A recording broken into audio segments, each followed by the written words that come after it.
फैसलाबाद में food point पर काम करने वाली 2 लड़कियों पर एक शख्स ने गोलियां चला दी। एक लड़की जान बहक, दूसरी शदीद जख्मी। रात 2 बजे हम इधर बैठे थे तो आवाज आई फायरिंग की। एक लड़की ऐसे ही बाहर आई, फायर लगे थे, उसके पास गए, दूसरी जो वो बेहोश हो गई थी।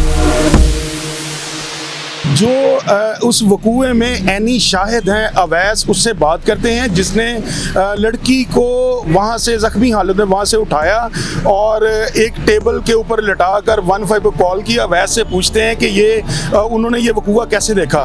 रात 2 बजे हम इधर बैठे थे तो आवाज़ आई फायरिंग की, ब्रेस्ट हुआ।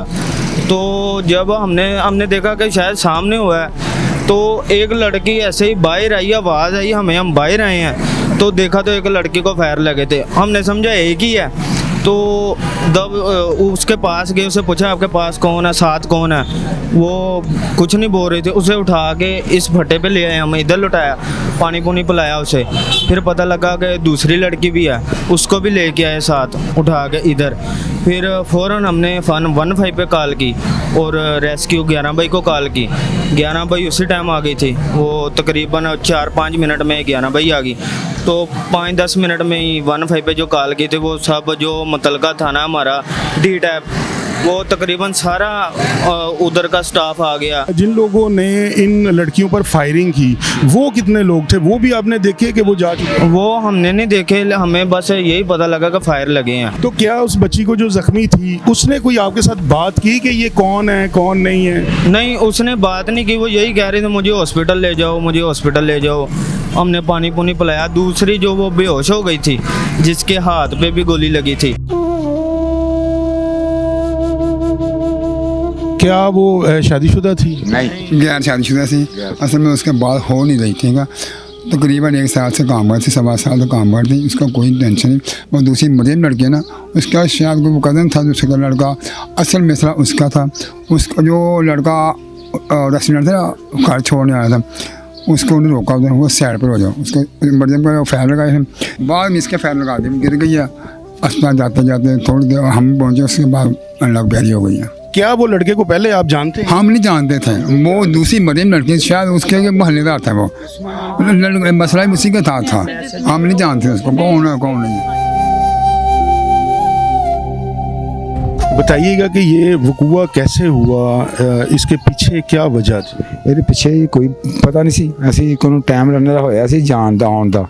ਅਸੀਂ ਗਏ ਉਸ ਟਾਈਮ ਤੇ ਕਿੰਨਾ ਫਾਸਲਾ, ਕਿੰਨਾ ਕੋ ਦਰਵਾਜ਼ਾ ਉਹਨਾਂ ਦਾ ਫਾਸਲਾ, ਸਾਡੇ ਅੱਖਾਂ 'ਚ ਪਈ ਲਾਈਟ ਪਈ ਆ। ਸਾਨੂੰ ਪਤਾ ਨਹੀਂ, ਸਾਨੂੰ ਵੀ ਡਰਾਤਾ ਇਹਨਾਂ ਨੇ। ਅਸੀਂ ਹਜੇ ਪਿੱਛੇ ਹੀ ਆ ਜੇ। ਉਹਨਾਂ ਦੇ ਬੱਚੀਆਂ ਮੇਰੀ ਡਿੱਗ ਪਈ ਹੈ, ਡਿੱਗੀ ਹੋਈ ਸੀ, ਆਪ ਉਹ ਨਿਕਲ ਗਏ ਮਾਰ ਕੇ ਇਹਨਾਂ ਨੂੰ। ਸਾਡੀ ਬੱਚੀ ਬੇਗੁਨਾਹ ਸੀ, बेगुनाह हुई है कत्ल हो। हाँ जी। अच्छा, आपकी बेटी वहाँ रेस्टोरेंट पे कितनी देर से काम कर रही थी? उन्होंने 10 साल हो चला मुझे। आपको किसने बताया ये? आप सारे मैनेजर ने, फिर सिविल हॉस्पिटल चले गए थे। अच्छा, आप उस वकूवे पे नहीं पहुंचे, डायरेक्ट सिविल हॉस्पिटल पे गए? हाँ जी, हाँ जी, फौरन पहुंच गए थे जी। वालदा से बात करते हैं कि वो अपनी बेटी के हवाले से क्या कहते हैं? मेरा हिकड़ोड़ा सी ना, मैंने रात नींद मेरी गई, मेरा दिल का टुकड़ा गया। मैं इंसाफ लेना, वो काम करके जाती थी। मुझे इंसाफ चाहिए, इंसाफ चाहिए।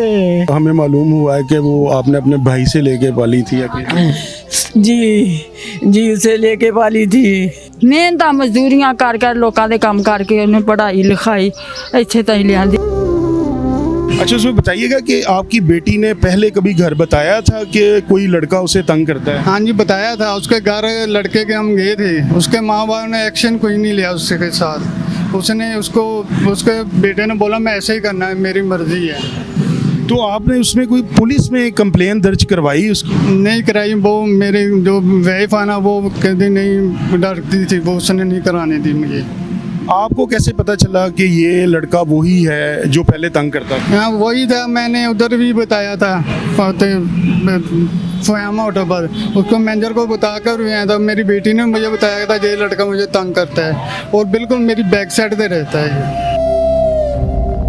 पुलिस ने जैसे ही ये इतला मिली, फौरी तौर पे एक्शन लिया, रिस्पॉन्ड किया और जैसे जैसे पुलिस रिस्पॉन्ड करती गई, साथ साथ एविडेंस हम कलेक्ट करते गए।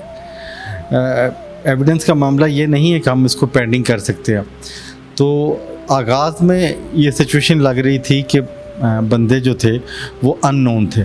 जदीद टेक्निकली हमें फैसिलिटीज़ हासिल उनको इस्तेमाल किया, तो ना सिर्फ ये कि वो नामालूम जो कातिल थे उनको ट्रेस कर लिया, बल्कि रेड किया। रेड करने के फ़ौरन बाद उनको गिरफ़्तार कर लिया। गिरफ़्तार करते ही उनसे मोबाइल फ़ोन बरामद किए, जो कि जिसमें एविडेंस है कत्ल के सिलसिले में।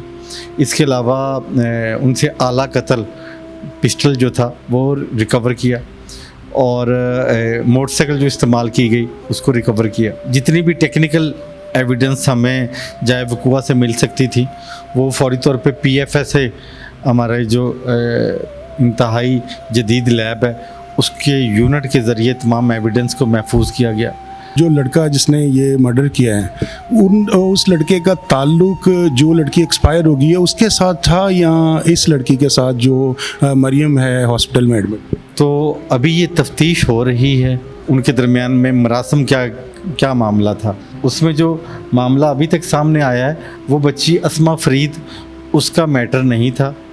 और मैटर क्या था, मैटर किस हद तक था, रंजिश क्या थी, और वो जो हम हमेशा एक जस्टिफिकेशन ढूंढते हैं कि वो नाजायज़ मरासम वाली बात, उसकी अभी तस्दीक कर रहे हैं और उसके अभी तक एविडेंस नहीं मिले।